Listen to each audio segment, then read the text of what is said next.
आपली सफलता आपल्या घरात सुख, शांती व समाधान घेऊन येते. नेहमी हसतमुख राहणे, आनंदी राहणे व निरोगी राहणे यामुळेच जीवनात सुखांचा वर्षाव होतो आणि आपणास या जगातील सर्वात सुखी व समाधानी जीवन जगण्याचा आनंद मिळतो.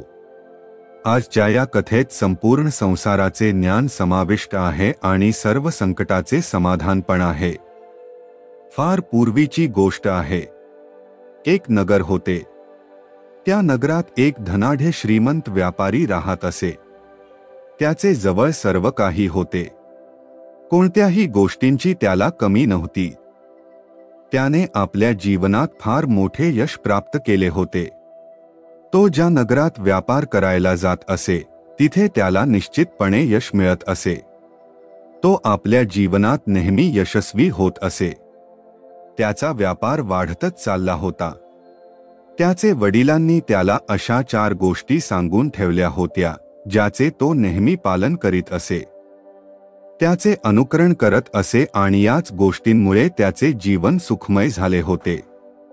जीवनाच्या प्रत्येक क्षेत्रात तो यशस्वी होत असे. काही काळ लोटला. श्रीमंत व्यक्तीला आता म्हातारपण आले होते. त्याला कळून चुकले की त्याचा मृत्यू जवळच आहे. त्याला माहित होते त्याचा मुलगा फार साधा भोळा आहे. त्याला जगातील व्यवहाराची समज नाही. म्हणून त्याने आपल्या मुलाला बोलावून घेतले आणि म्हणाला, मुला, मी माझ्या वडिलांकडून 4 गोष्टी शिकून घेतल्या आणि त्या गोष्टींचे मी माझ्या जीवनात अनुसरण केले. त्यामुळेच मी आज यशाचे शिखर गाठले आहे. म्हणून मी आज सुखी, समाधानी व श्रीमंत आहे. मला कधीही कोणताही रोग झाला नाही व कधीही पैशांची कमतरता पडली नाही. तुला माहीतच आहे की मी या नगरातील सर्वात श्रीमंत व्यापारी आहे. पण मला वाटते तू माझेपेक्षाही अधिक यशस्वी व्हावे. तूने धन कमवावे, नाव कमवावे व लोक तुला ओळखतील अशी ख्याती प्राप्त करावी. मुला, आज मी तुला संसाराच्या 4 महत्त्वपूर्ण गोष्टी सांगणार आहे ज्या माझ्या वडिलांनी मला सांगितल्या होत्या. सर्वात पहिली गोष्ट म्हणजे कामावरती सावलीमध्ये जाणे आणि सावलीमध्येच परत येणे. दुसरी गोष्ट म्हणजे आपल्या घराचे 4ही बाजूंनी चमड्यांचे कुंपण करावे. तिसरी गोष्ट म्हणजे नेहमी जेवणाला गोड करून खाणे. व चौथी गोष्ट म्हणजे पत्नीला नेहमी बांधून ठेवणे. हे सर्व सांगून तो श्रीमंत व्यापारी आता निश्चिंत झाला होता. काही दिवसानंतर त्याचा मृत्यू झाला. त्यानंतर मुलाने या 4ही गोष्टी एका कागदावर लिहून घेतल्या जेणेकरून त्याचा विसर पडू नये. आणि त्या 4 गोष्टींचे तो आपल्या जीवनात अनुसरण करू लागला.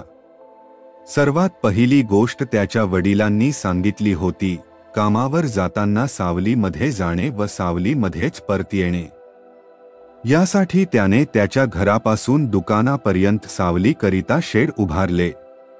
कारण त्याच्याकडे पैसा भरपूर होता आणि त्याला कोणीही मनाई करणारा पण नव्हता. जेव्हा कोणी त्याला विचारायचे की आपण असे का केले, तर उत्तरादाखल तो म्हणायचा की माझ्या वडिलांनी मला असेच करायला सांगितले. दुसरी गोष्ट होती घराचे 4ही बाजूंनी चमड्याचे कुंपण करावे. त्याप्रमाणेच त्याने चमड्याचे कुंपण केले. त्यामुळे आसपास दुर्गंध पसरला होता. आजूबाजूच्या लोकांना याचा भयंकर त्रास होऊ लागला. या कारणामुळे लोक त्याच्याशी भांडू लागले. त्यांचेकडे त्याने लक्ष दिले नाही. तो फार श्रीमंत असल्याने कोणीही व्यक्ती फार काळ त्याचा विरोध करू शकला नाही. तिसरी गोष्ट होती जेवणाला गोड करून खावे. त्यासाठी तो त्याच्या पत्नीला रोज जेवणात काहीतरी गोड बनवायला लावायचा. कधी सेव्या, कधी खीर, कधी हलवा तर कधी मिठाई. नेहमी हे सर्व तो खात असायचा. चौथी गोष्ट होती आपल्या पत्नीला नेहमी बांधून ठेवणे. यासाठी तो दररोज त्याच्या पत्नीला रस्सीने बांधून ठेवीत असे. असाच काही काळ लोटला आणि पाहता पाहता त्या श्रीमंत व्यापाराच्या मुलाचे जीवन हळूहळू नरकमय होऊ लागले. कारण त्याने आपल्या वडिलांच्या चारही गोष्टींचे चुकीचे अर्थ लावले होते व त्यानुसारच तो या गोष्टीचे पालन करीत होता. दिवसेंदिवस त्याचा व्यापार मंद होऊ लागला. ग्राहकांची संख्या कमी होऊ लागली. दुकानातील नोकर कमी होऊ लागले. कारण जेव्हा त्याचे मनाला वाटेल तेव्हा तो दुकान सुरू करीत असे आणि मनाला वाटेल तेव्हा बंद करीत असे. यामुळे त्याचे उत्पन्न कमी होऊन व्यापारात नुकसान झाले. त्याच्या जवळील धन संपायला लागले. त्याचे ग्राहक व नोकर एक एक करून त्याला सोडून गेले व दुकान बंद पडले. त्याचा व्यापार आता पूर्णपणे बंद झाला होता. यामुळे त्याचे जीवन निराशेने व दुखाने भरून गेले. चमड्याचे कुंपणामुळे भयंकर दुर्गंध पसरला होता. त्याला त्रासून आजूबाजूंचे लोक घर सोडून दुसरीकडे राहायला गेले. या दुर्गंधामुळे कोणीही त्याचे घरी येत नसे. इतकेच नव्हे तर त्याचे मित्र व नातेवाईकांनी सुद्धा त्याचे घरी येणे बंद केले. परंतु त्याला अजूनही समजले नाही की असे का घडत आहे. तो नेहमी गोड भोजन करीत असे, त्यामुळे त्याचे वजन खूपच वाढले. या लठ्ठपणामुळे त्याचे शरीर जणू रोगाचे घरच बनले होते. आजारावर खूप पैसा खर्च होऊ लागला. शिल्लक धनही संपून गेले. तो पत्नीला बांधून ठेवीत असे. या छळाला कंटाळून ती त्याला सोडून माहेरी निघून गेली. त्याने पत्नीला समजावण्याचा प्रयत्न केला. नाना प्रकारचे उपाय केले, पण तिने ऐकले नाही. तसेही कोणतीही स्त्री अशा पुरुषाबरोबर राहायला कसे तयार होईल, जो तिला विनाकारण बांधून ठेवीत असे. पाहता पाहता त्याचे जीवन दुःखमय झाले होते. तो आता एकाकी पडला होता. तो चिंतेने व रोगाने ग्रस्त झाला होता. तो मनातल्या मनात वडिलांना दोष देऊ लागला. विचार करू लागला की या चार गोष्टींचे पालन केल्यामुळेच आपली ही अवस्था झाली आहे. ना माझेकडे व्यापार राहिला, ना धनदौलत, ना नोकरचाकर, ना नातेवाईक, ना माझी पत्नी. याच बरोबर माझे आरोग्याने पण माझी साथ सोडून दिली.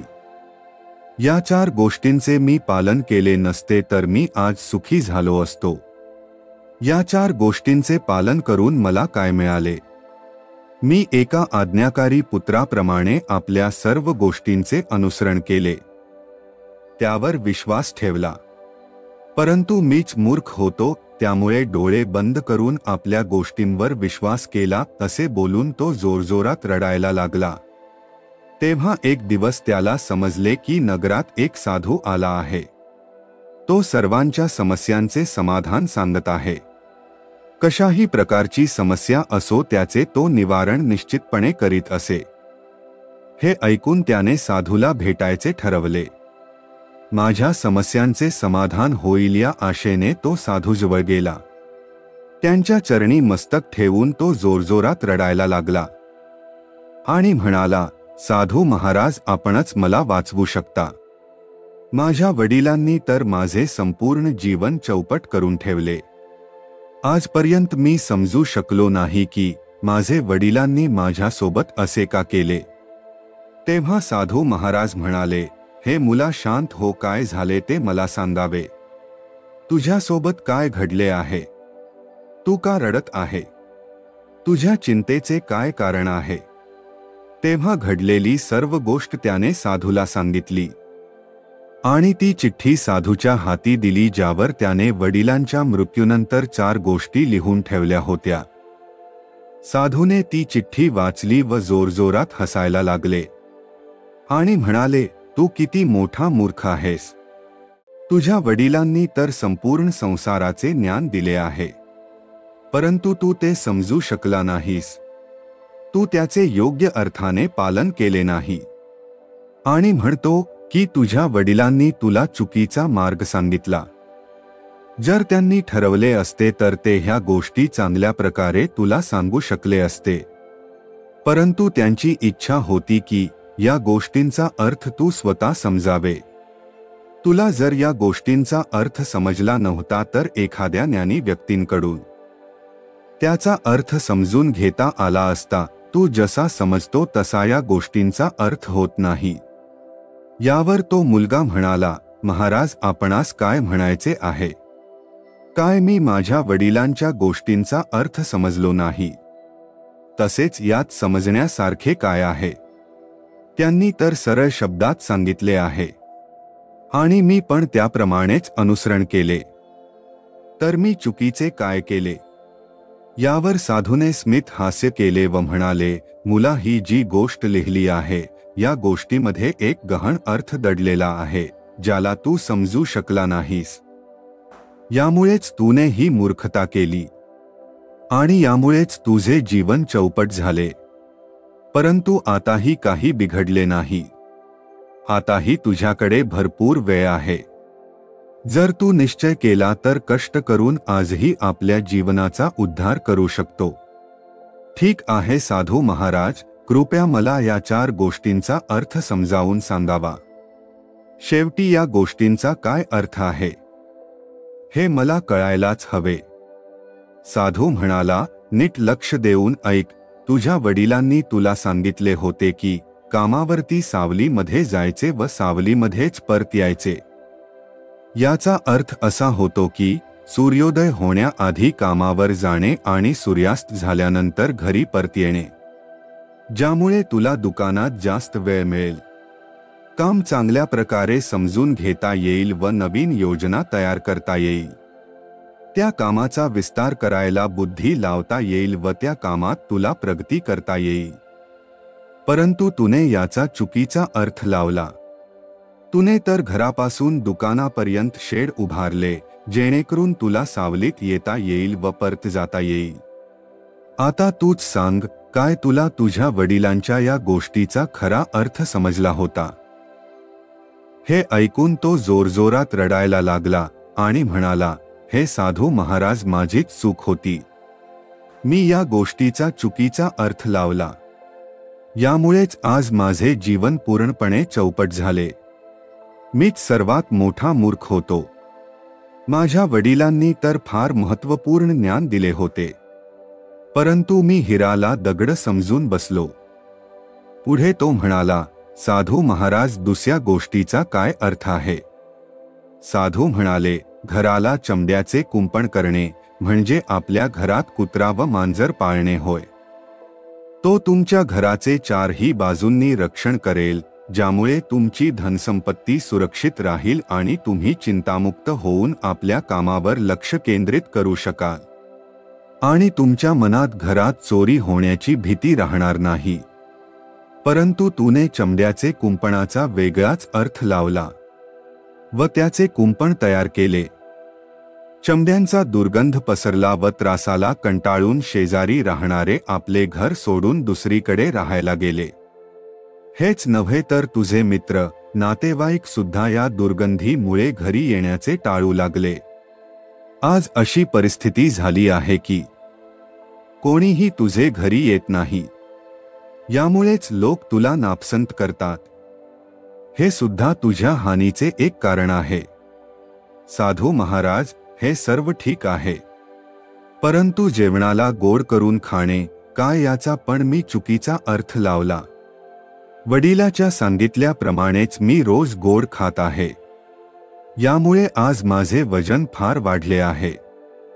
वजनामुळे मला अनेक प्रकारच्या रोगाने ग्रासले आहे. काय मी या गोष्टीचा पण चुकीचा अर्थ केला आहे काय? साधू म्हणाला, होय, या गोष्टीचा पण तूने चुकीचा अर्थ केला. जेवण गोड करून खाणे याचा अर्थ असा आहे की जेव्हा जोराची भूक लागेल तेव्हाच जेवण करणे, त्याच्या अगोदर किंवा नंतर नाही. जर भूक नसेल पण भोजन मिळाले तर आपणास त्याची कदर राहणार नाही आणि भोजन गोड लागणार नाही. मग ते भोजन कितीही स्वादिष्ट असो, तुम्ही भोजनाचा आदर कधीही करणार नाही. परंतु जोराची भूक लागली असता आपल्या समोर कसेही जेवण आले तरी ते आपण प्रेमपूर्वक ग्रहण करतो, त्याचा आदर व सन्मान करतो आणि म्हणून ते जेवण गोड लागते. यासाठीच तुझ्या वडिलांनी सांगितले होते की जेवणाला गोड करून खाणे, ज्याचेमुळे तुझे आरोग्य पण चांगले राहील. कारण जेव्हा आपणास भूक लागते त्याच वेळेला केलेले जेवण हे अमृतासारखे असते. याउलट जर भूक नसेल तर तेच जेवण आपणासाठी विषारी असते, त्यामुळे शरीराची हानी होते. परंतु तुने या गोष्टीचा पण अर्थ चुकीचा लावला. हीच तुझी तिसरी चूक होती. तो तरुण पुढे म्हणाला, चौथी गोष्ट तर स्पष्ट लिहिली आहे. पत्नीला नेहमी बांधून ठेवणे, याचा पण अर्थ काही वेगळा आहे काय? याचा पण मी चुकीचा अर्थ लावला आहे काय? यावर साधू म्हणाला, होय मुला, पत्नीला बांधून ठेवण्याचा अर्थ हा नाही की तू रोज तिला रस्सीने बांधून ठेवावे. याउलट याचा अर्थ असा आहे की जेव्हा दोघांमध्ये काही मतभेद झाल्यास, भांडण झाल्यास तू पत्नीला मारहाण करणार नाही. जोपर्यंत एका स्त्रीचा पती तिच्या सोबत संबंधात बांधलेला असतो, तोपर्यंत स्त्री पण संबंधात बांधलेली असते आणि ती स्त्री आपल्या संबंधाला टिकवण्याचा आटोकाट प्रयत्न करत असते. जो कोणी व्यक्ती आपल्या सोबत कोणत्याही रिश्त्यामध्ये असो, त्याला आपल्या रिश्त्यामध्ये अशा प्रकारे बांधून ठेवणे जेणेकरून लहान सहान वाद झाल्यास तो तुमचे नुकसान करणार नाही, तुमचे सोबत चुकीचे वागणार नाही. म्हणून सगळे संबंधींना प्रेमपूर्वक बांधून ठेवावे. आपल्यांपैकी बहुतांश लोक हीच चूक करतात की आपल्या रिश्त्यांना कधीच वेळ देत नाही. त्यामुळे संबंध मजबूत होत नाही. याच कारणाने रिश्ते दुरावतात. आणि हीच चूक तुने पण केली आहे. तुने तर तुझ्या पत्नीला रस्सीने बांधून ठेवले होते. त्यामुळे ती तुला कसे माफ करणार? आणि हेच कारण आहे की ती तुला सोडून गेली. तुने जे काही पत्नीसोबत केले ते माफी लायक नाही. तुने पत्नीची माफी मागायला हवी, कारण तिचे सोबत तू फार चुकीचा वागला. म्हणून जावे व माफी मागावी आणि तिला परत घरी घेऊन यावे. याच त्या 4 गोष्टी होत्या ज्या तुझ्या वडिलांनी तुला समजवण्याचा प्रयत्न केला होता. परंतु तूने या सर्व गोष्टींचा चुकीचा अर्थ लावला आणि याच कारणाने तुझ्या जीवनाची पूर्णपणे वाट लागली. परंतु आताही तुझ्याकडे भरपूर वेळ आहे. जर तू या गोष्टीचे योग्य प्रकारे अनुसरण केले तर एक वेळा पुन्हा तू आपल्या जीवनात ते सर्व मिळवू शकतो जे तूने गमावले आहे. ह्या 4ही गोष्टी आपल्या जीवनातील सर्व संकटाचे समाधान आहे. तुम्ही कशाही प्रकारे याला पाहू शकता. जर तुम्हाला यशस्वी व्हायचे असेल तर तुम्हाला मेहनत करावीच लागेल. सूर्योदय आधीच तुम्हाला घरून निघावे लागेल आणि नेहमी सूर्यास्तानंतरच घरी परत यावे लागेल, जेणेकरून धन संपत्तीचे तुम्ही रक्षण करू शकाल. तुम्हाला सर्व रिश्त्यांना असे बांधून ठेवावे लागेल जेणेकरून ते रिश्ते तुम्हाची हानी करणार नाही. जेव्हा तुम्हाला भूक लागली असेल तेव्हा नेहमी सात्विक भोजन करणे, जेणेकरून मिळालेले आयुष्य हे सुखाने जगता यावे. आपल्या घरी कुत्रा किंवा मांजर पाळावे जेणेकरून तुमचे धन सुरक्षित राहील. या सर्व गोष्टींचे आपल्या जीवनात अनुसरण करून एक वेळा पुन्हा सर्व काही प्राप्त करता येते जे तुम्ही गमावले आहे. यापेक्षाही जास्त प्रगती तुम्ही करू शकता आणि आपले जीवन सुखी व आनंदी बनवू शकता. इतके सांगून साधू शांत झाले.